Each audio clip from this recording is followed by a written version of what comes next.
The Rhodesian Light Infantry today reached full strength with the largest passing out ceremony of recruits in its history, 220 young men. About 1,000 relatives and friends came to Cranbourne Barracks to see the 5 platoons on the parade grounds.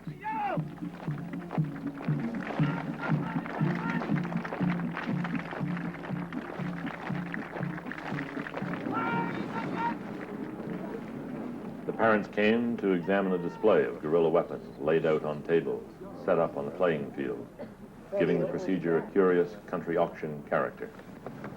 The events and ceremony began with the commanding officer assuring the mothers that their boys were pretty safe and that they just wanted to go out and slay houts, a street slang phrase for blacks.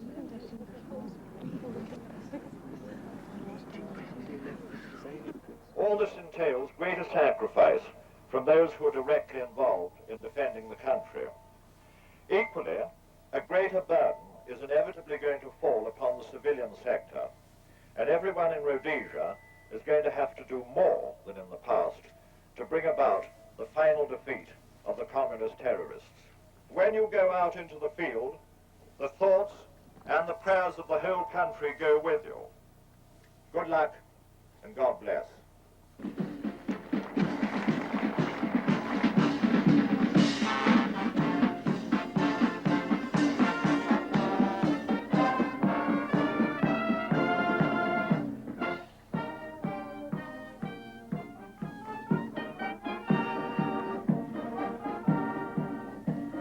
The character of the war here has changed. Until recently, it was perceived as terrorist activity, landmines and night shootings along the border at Mozambique.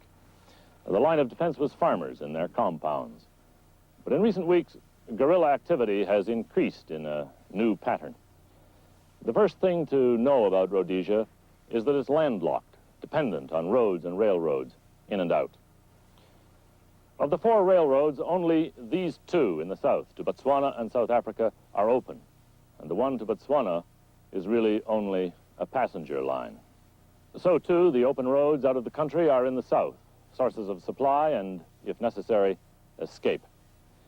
That's why when guerrillas struck last Easter Sunday below Port Victoria, a shock went through the white population.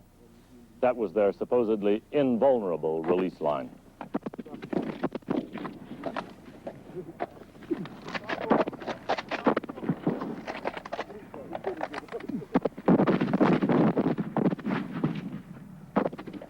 This is no longer than a series of sporadic attacks, but the beginning of an effort to lock in Rhodesia, to close her arteries of life.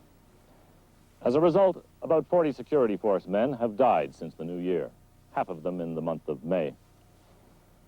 The southern roads are now convoyed by armed escorts, and no traveling by whites is allowed after dark. Blacks, of course, seen after curfew in the operational areas, can be shot on sight. Despite this, there are few whites who will confess that they're worried.